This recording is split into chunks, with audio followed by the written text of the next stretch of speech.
여러분, 믿음이라는 게 뭡니까?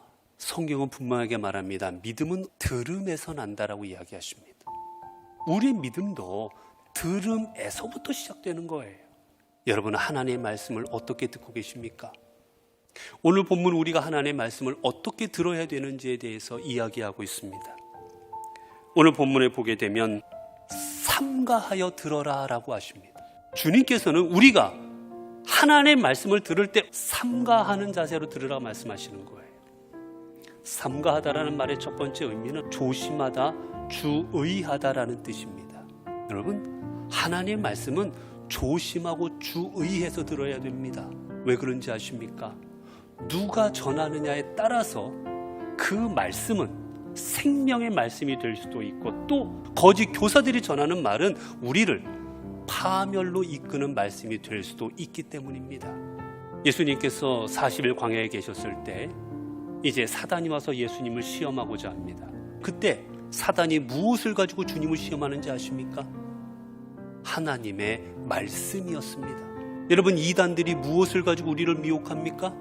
성경입니다. 성경을 가지고 비유로 해석해야 된다. 이들이 성경을 가지고 우리를 미혹합니다. 하나님의 말씀을 가르친다 해서 아무 말이나 들으면 안 됩니다.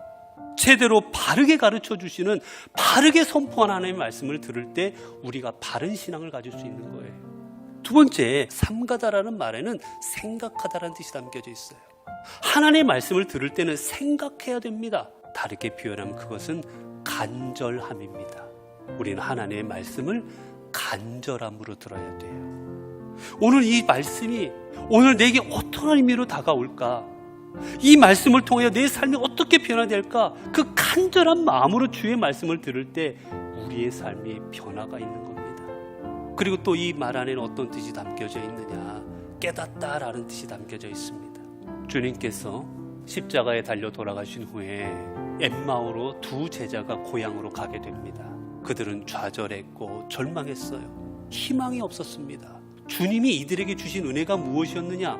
마음을 열어 성경을 깨닫게 하십니다. 성경의 말씀이 깨달아지자, 왜 주님이 십자가에 돌아가셔야 됐고, 왜 주님이 부활하셔야 됐고, 그 십자가의 주님과 부활의 주님이 내게 어떤 의미가 있는지를 깨닫게 되자 그들은 좌절과 절망을 딛고 일어나서 다시 예루살렘으로 올라갑니다.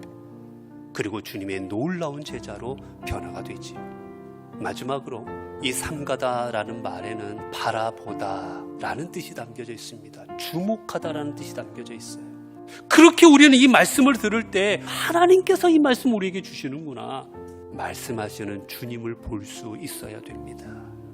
그게 참 주의 말씀을 듣는 자세인 거예요.